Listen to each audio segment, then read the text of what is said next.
Ada banyak cerita di Vision Plus Original Series. Download sekarang.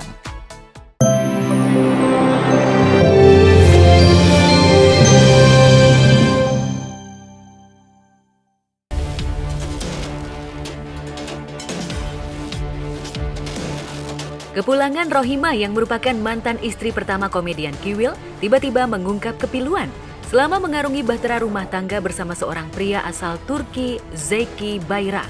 Meski pernikahan itu berjalan dengan mulus, sosok Zeki dinilai Rohimah terlalu mengekang dan tak mengizinkannya untuk pulang ke tanah air untuk bertemu dengan ketiga anak-anaknya.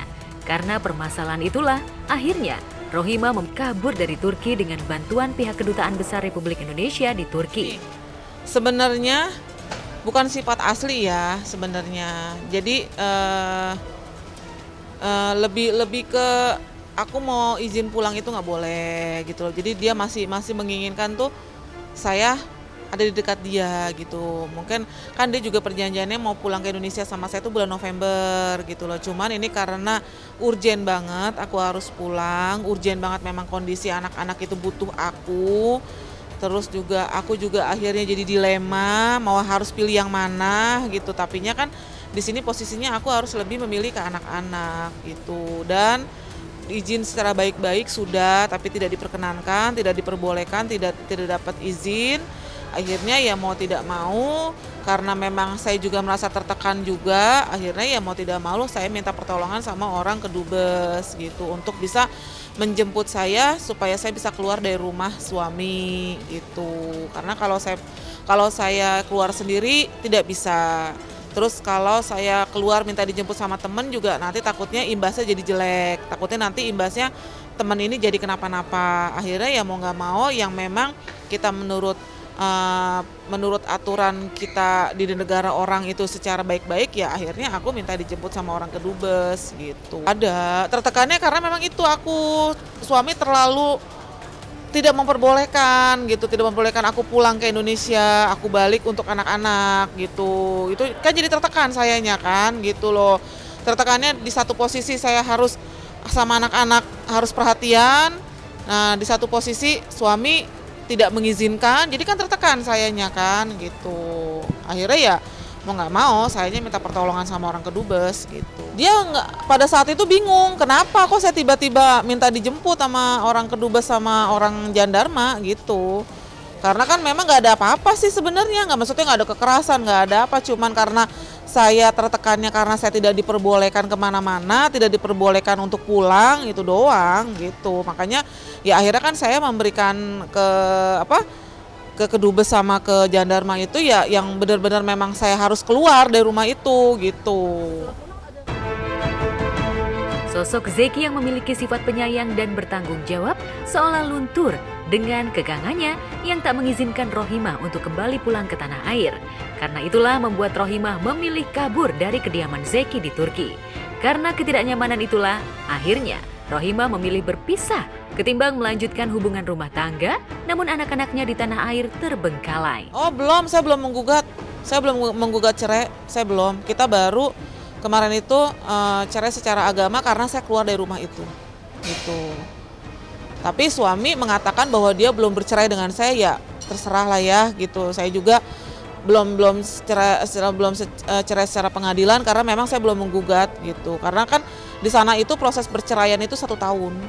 Dia baik, orangnya sayang. Memang kalau romantis kurang ya, karena orang sana itu jarang untuk yang romantis. Tapi kalau di saat saya lagi berdua sama dia, ya dia romantis gitu. Kepergian Rohimah ke Indonesia itu tentunya membuat Zeki murka. Meski Rohimah ngotot untuk berpisah, namun Zeki kabarnya tak ingin menceraikan Rohimah. Lantas, apa langkah selanjutnya yang bakal dilakukan Rohimah? Benarkah Rohimah bakal memaafkan dan kembali menerima Zeki sebagai suami asal dengan beberapa syarat? Apa yang membuat Zeki tak mengizinkan Rohimah untuk pulang ke tanah air, meski sekedar menengok sang anak? Dia marah. Saya tidak akan menceraikan kamu gitu. Tapi ya gitulah. Kalau untuk trauma memang iya trauma ya. Trauma karena saya kemarin itu tertekan gitu ya. Makanya itu, kalau memang dia ada niat itikat baik, dia pasti kesini dengan omongannya dia bilang 1-2 bulan lagi dia akan dia akan beli tiket datang ke Indonesia. Oke, saya tunggu nanti di sini dan kita akan berbicara semuanya di depan keluarga saya juga. Terus di depan nanti saksi dari Kedubes RI yang ada di sini sama Kedubes Turki yang ada di sini salah satu. Kita bikin surat perjanjian kalau memang itu sudah disepakati sama beliau. Saya dengan bismillah ya nggak tahu nanti gimana gitu kan, dengan anak-anak juga posisinya mungkin kalau misalnya memang bisa melepaskan saya dengan ikhlas gitu dan memang ada itikat baik dari Zeki juga untuk anak-anak saya ke depannya gimana, nanti kita akan bicara lagi gitu aja. Untuk anak-anak Rohimah dari pernikahannya dengan Kiwil, Zeki pun menyayanginya. Namun sayangnya untuk memberikan materi, Zeki menolak memberikannya. Lantaran anak-anak Rohimah masih memiliki ayah kandung yakni Kiwil yang sejatinya masih harus bertanggung jawab terutama soal nafkah. Lantas, bagaimana tanggapan Kiwil ihwal prahara yang terjadi terhadap Rohimah? Benarkah Kiwil berharap agar Rohimah di tanah air ketimbang harus berada di negeri orang, sementara anak-anak tak dapat perhatian? Sempat dulu sih ada kekhawatiran gitu, namun kan dikonsultasi, ya kalau mau begitu alangkah baiknya anak-anak ikut saya ke Bandung gitu loh. Cuma kan keputusan itu sama anak-anak juga, mau nggak kamu ke Bandung? Mereka masih banyak berpikir, oh ya udahlah, nanti kalau memang udah final, udah menentukan silakan gitu loh. Mau tetap di Jakarta atau mau ikut sama ayahnya di Bandung gitu. Cuman yang intinya dia baik, dia care, perhatian sama saya, peduli terhadap saya. Tapi kalau terhadap anak-anak dia tidak mau bertanggung jawab karena memang dia pikir anak-anak saya itu masih ada bapak kandungnya gitu. Dan dia merasa sebagai duda, dia juga kan bercerai juga dengan mantan istrinya.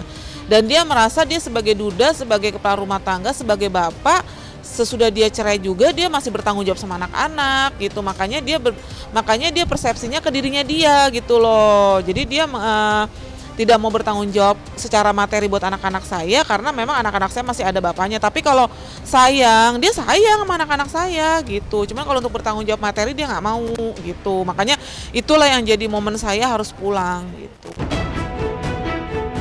Iya, Kiwil sepertinya belum mengetahui persis bagaimana mantan istrinya itu kabur dan memilih bercerai dengan suami Turkinya. Lantas benarkah Kiwil dan Rohimah telah putus komunikasi sejak mereka resmi bercerai? Nggak ada yang cerita, nggak ada yang curhat, cuma kasih tahu Bunda udah pulang ya. Bunda udah pulang, oh ya sudah gitu ya. Nggak kasih tahu masalahnya apa nggak. Ya, intinya sih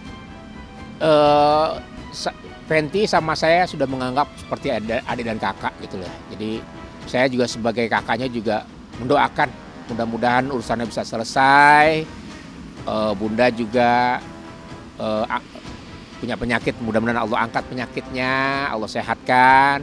Ya kembali lagi sebagai ibunya anak-anak gitu. Semua ini kembali sama Rohimah kan saya nggak ikut campur. Tapi intinya ya apa yang Bunda Rohimah lakukan ya terbaiklah buat Bunda Rohimah. Jadi intinya saya lebih menyerahkan kepada Bunda Rohimah gitu. Intinya semuanya juga kan Mbak Rohimah yang ngalamin ya, yang jalanin. Jadi kembalikan lagi ke Mbak Rohimah. Apapun yang nantinya hasilnya seperti apa, gimana ya kembalikan ke Mbak Rohimah. Kiwil dan Fenty sepertinya enggan untuk berbicara terlalu jauh dalam urusan rumah tangga Rohimah dan Zeki. Yang terpenting untuk saat ini, bagaimana ia bisa melewati masa kritisnya saat masih menjalani perawatan intensif di rumah sakit di kawasan Bandung, Jawa Barat beberapa waktu lalu. Bisa dibilang kondisi Kiwil sudah mulai stabil. Didampingi istri tercinta Fenty, Kiwil menceritakan kondisi terkini yang jauh lebih baik ketimbang sebelumnya. Alhamdulillah sih kondisi stabil lah. Udah stabil. Udah normal. Cuma memang sekarang mesti banyak-banyak istirahat, ya banyak-banyak ada sedikit pantangan-pantangan yang inilah gitu.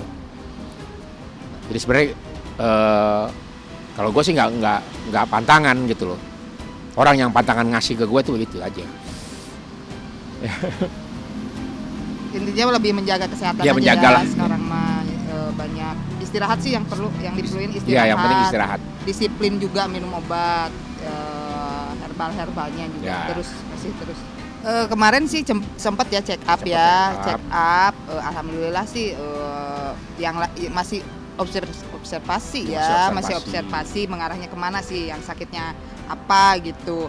Tapi tetap selain obat dari medis, herbal juga di ini. Ya, untuk saat ini Kiwil tengah mengubah pola hidupnya agar sakit yang beberapa waktu diderita tak kembali kumat.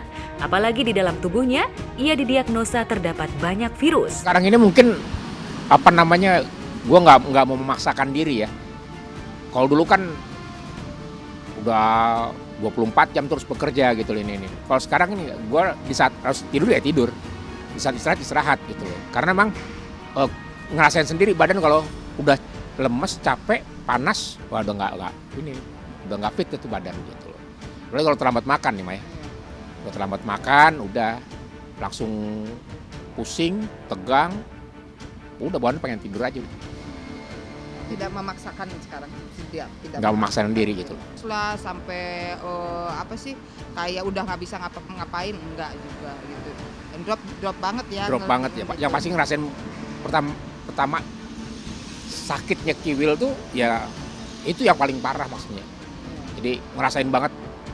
Gue selama sakit tuh paling banter, pusing, udah minum obat warung selesai. Cuma yang paling parah kemarin. Air putih, panas, udah. Selesai. Tapi yang parah kemarin ngerasain banget. Wah, sangat sakit.